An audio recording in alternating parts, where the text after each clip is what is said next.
আসসালামু আলাইকুম প্রিয় দর্শক, আপনারা জানেন যে ইসলামী ব্যাংক চকবাজার শাখা থেকে স্বর্ণ গায়েব সংক্রান্ত বিষয় নিয়ে আমরা সি প্লাস টিভি এবং আমি পার্সোনালি আমার পেজের মধ্যে আমি একটা ভিডিও করেছিলাম এবং ভিডিওটা করার পরে আমার কাছে একজন ব্যাংক কর্মকর্তা আমাকে একটা চিঠি পাঠিয়েছেন। সেটা চিঠিটা না, অ্যাকচুয়ালি এটা ব্যাংকের বক্তব্য কি সেটা আমাকে জানিয়েছেন, আমার কাছে পাঠিয়েছেন এবং মানুষও অধিকাংশ মানুষ বা ইন্টারনেটের বদৌলতে পেয়েছেন।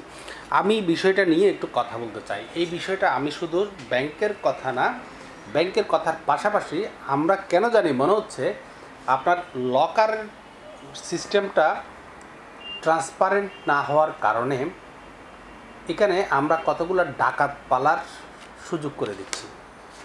আমি এই কারণেই শব্দটা ব্যবহার করার কারণে I am sorry for that. যদি কেউ যদি এটা খুব ভালো মানুষের ক্ষেত্রে যদি হয় সেক্ষেত্রে আমি ক্ষমা চেয়ে নিচ্ছি, কিন্তু আমার যুক্তিটা কি সেটা একটু আপনাদেরকে শুনতে হবে। আমি প্রথমত গণমাধ্যমে প্রকাশিত সংবাদের প্রেক্ষিতে ইসলামী ব্যাংকের বক্তব্য সেটা আমি একটু পড়ে শোনাতে চাই। ইসলামী ব্যাংকের চকবাজার শাখার গ্রাহক রোকেয়া আক্তার বারী এবং তার কন্যা নাসিয়া মারজুকা যৌথ নামে 2006 সাল থেকে ব্যাংকের একটি লকার ব্যবহার করে আসছেন। প্রতিটি লকার খোলার জন্য দুইটি চাবির প্রয়োজন হয়, যার একটি গ্রাহক ও অপরটি ব্যাংকের নিকট থাকে। গ্রাহকের চাবি ব্যতীত শুধুমাত্র ব্যাংকে রক্ষিত চাবি দিয়ে কোনোভাবেই লকার খোলা সম্ভব নয়। ব্যাংকিং নিয়ম অনুযায়ী গ্রাহককে তার লকারের মূল চাবি বুঝিয়ে দেওয়া হয়।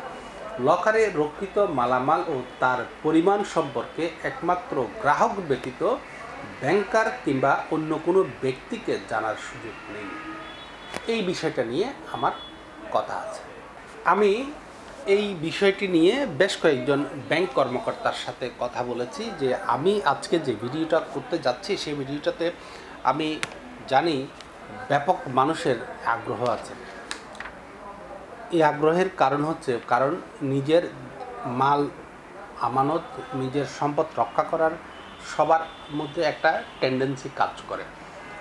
আমার এই বক্তব্যটি প্রচার করার পিছনে অন্যতম কারণ, এখানে বলা হচ্ছে লকারে রক্ষিত মালামাল ও তার পরিমাণ সম্পর্কে একমাত্র গ্রাহক ব্যতীত ব্যাংকার বা অন্য কোনো ব্যক্তির জানার সুযোগ নেই। এখন বলেন তো, যদি এই মহিলা এখন বলছেন যে তার 150 ভরি স্বর্ণ ওখানে ছিল, লকারে ছিল, এই 150 ভরি স্বর্ণ এখন ব্যাংকিং আইন অনুযায়ী যেহেতু সে প্রশ্ন করতে পারবে না, যেহেতু এই বিষয়টা নিয়ে তার কথা বলার সুযোগ নেই, জানার সুযোগ নেই, স্বাভাবিকভাবে ব্যাংক কেন তার ক্ষতিপূরণ দিতে যাবে?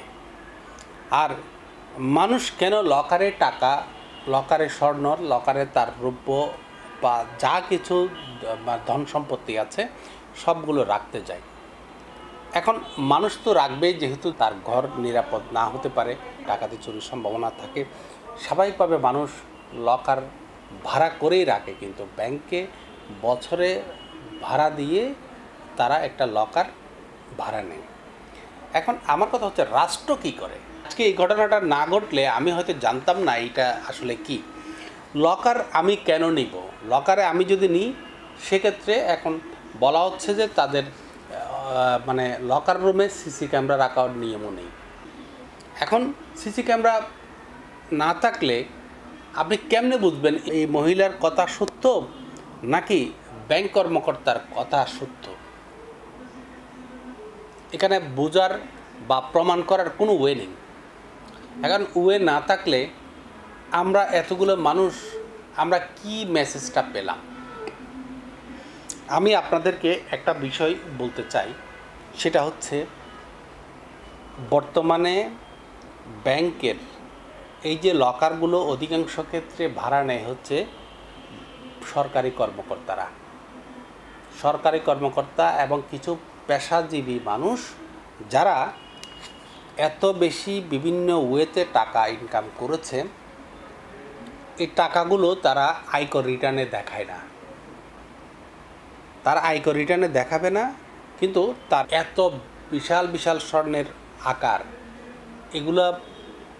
এগুলা বোল্টের মধ্যে থাকবে, কিন্তু সে এই বিষয়টা ইসলামী ব্যাংক বা যে কোনো ব্যাংকের লকারে রাখার সময় যদি একটা ট্রান্সপারেন্ট নিয়ম থাকতো যে আমি স্বর্ণটা রাখবো, আমার এতগুলি স্বর্ণ, আমি এতগুলো টাকা, এতগুলো ডলার, এতগুলো জায়গা আমি এইভাবে রাখবো, আমি যে ডিক্লারেশন দিয়ে রাখতাম, তাহলে কি আমার এই বিপদে পড়তে হতো?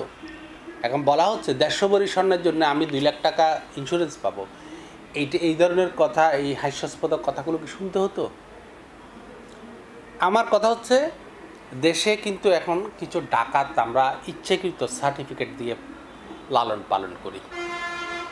আপনারা জানেন কি না জানি না, এখন অনেক সরকারি কর্মকর্তা যেহেতু 5 লাখ, 10 লাখ, 20 লাখ টাকা, 50 লাখ টাকা ঘুষ নিতে হয়, এই ঘুষের টাকাটা অনেক বড় অ্যামাউন্টের হয়। কেউ চেকে ঘুষ নেয় না, নগদে সবাই ঘুষ নেয়, এবং নগদের ঘুষটা এখন ডলারে নেয়। যেহেতু ডলার এবং ইউরো এই সমস্ত কারেন্সিগুলো সংখ্যায় ছোটো হয়ে যায়, স্বাভাবিকভাবে এইভাবে তারা ঘুষটা নিচ্ছে অহরহ। ঢাকা শহরে গুলশান বনানীতে প্রতিদিন প্রত্যেকটা রেস্টুরেন্টে যে পরিমাণ ঘুষ বাণিজ্যের জন্যে এই জমজমাট থাকে, আপনি বিশ্বাস করতে পারবেন না। এটা আমরা সবাই জানি। কিন্তু আজকে আমি যে বলছি যে ঢাকা শহরের বিশাল বিশাল সরকারি কর্মকর্তারা, ইভেন আমাদের চট্টগ্রামেরও সরকারি কর্মকর্তারা যে পরিমাণে ডলার নিয়ে ঘুষ আদান প্রদান করেন, এই ডলারগুলো রাখবেন কোথায়? আজকে বাংলাদেশে যে ডলার ম্যানিপুলেট হচ্ছে, এই যে বেশ কিছু মানুষ এই স্বর্ণগুলো তারপরে এই ডলার তারা ভোল্টে রেখে দিব্যি তারা ঘুরে বেড়াচ্ছে, তাদের কোনো সমস্যা নেই, এবং মার্কেট থেকে, ব্যাংক থেকে ডলার নিয়ে তারা একটা শূন্যতা সৃষ্টি করে যাচ্ছে। কিন্তু এই বিষয়গুলো কি আমাদের সরকার মহোদয় জানে না? আমাদের অর্থ মন্ত্রণালয় কি জানে না? আমি এই বিষয়ে স্পষ্ট বক্তব্য হচ্ছে, প্রত্যেকটা লকার রুমে শুরুতেই ঢোকার সময় আপনি যেহেতু চাবি দিয়েই খুলেন, কোনো পিনকোডের দরকার হয় না, আপনি সরাসরি সিসি ক্যামেরা দিয়ে দেন, আর যা কিছু রাখবেন সব কিছু আপনি ঘোষণা দিয়ে রাখেন। আমি এমনও খবর পেয়েছি, এমনও তথ্য পেয়েছি, কিন্তু তথ্যটা আমি প্রমাণ করতে পারবো না বলেই আমি আপনাদেরকে বলছি। এক সরকারি কর্মকর্তা তার ডলার, বিপুল পরিমাণ ডলার সে রেখেছে হচ্ছে তার ঘরে একটা ওয়াল খোদাই করে ওখানে একটা পকেট বানিয়ে বিশাল ডলারগুলো তার ওয়ালের ভিতর রেখে তার উপরে ঢালাই করে দিয়ে এখন নাকি সে মানে তার নিরাপদ। কেউ তো ভয়ে ওইটা খুঁজবে না, ওখানে খুব সুন্দর করে পালিশ করে দেওয়া আছে, আপনি প্লাস্টার করে এমনভাবে করা হয়েছে যে আপনি কোনোভাবে বুঝতে পারবেন না। তো এখন এই কারণেই বর্তমান সময়ে এসে আমি বলি যে সরকার অর্থনৈতিক বিষয়গুলো যদি ট্রান্সপারেন্ট করতে চায়, আমার মনে হয় আমরা ছোটোখাটো মানুষ, আমাদের কথা তাদের কাছে যাবে কিনা জানি না। আমার এই কারণে আমি চাটগা ভাষায় কাজ করি, কিন্তু আজকে প্রমিত বাংলায় এই কথাগুলো বলছি। আগে এই যে ট্রান্সপারেন্সি আনা উচিত, ব্যাংকের লকার সিস্টেমে অবশ্যই সিসি ক্যামেরা দিতে হবে। ব্যাংকের লকার সিস্টেমে আপনি ভাড়া নেন, আপনি যা কিছু করবেন তা আপনি ঘোষণা দিয়ে যদি রাখতেন, তাহলে আজকে ইন্স্যুরেন্সের 2 লাখ টাকা নিতে হতো না। আপনি অবশ্যই এই সব বিষয়গুলো যদি এখন আবার প্রশ্ন আসে, এই যে তারা লকারে যে পরিমাণ ডলার এবং বিভিন্ন দেশের কারেন্সি স্বর্ণ রাখে, এগুলো কিন্তু আয়কর রিটার্নে তারা কেউ ঘোষণা দেয় না। এবং ঘোষণা না দিলে তাহলে আমি একদিকে আয়কর রিটার্নে আমার আয়কর দাতা বাড়ানোর জন্য এত কিছু করছি, আবার ঠিক একইভাবে কিছু ডাকাত পালার জন্য আমি কিছু ব্যবস্থা করে দিয়েছি, আমি 2 নম্বরে মানুষ সৃষ্টি করার জন্য আমি আইনগতভাবে আমি সিদ্ধ করে দিয়েছি। তো সেক্ষেত্রে আমার কি দ্বিমুখী আচরণ নয় কি? আমি বাংলাদেশ ব্যাংক এবং অর্থনৈতিক বিষয়গুলো নিয়ে যারা কাজ করেন তাদের প্রতি আমার এই প্রশ্নটি রেখেই গেলাম। আমি ইসলামী ব্যাংকের এই বিষয়টি পড়ে রীতিমতো যা অর্জন করেছি আমি আপনাদের সাথে শুধুমাত্র শেয়ার করলাম। অসংখ্য ধন্যবাদ। আসসালামু আলাইকুম।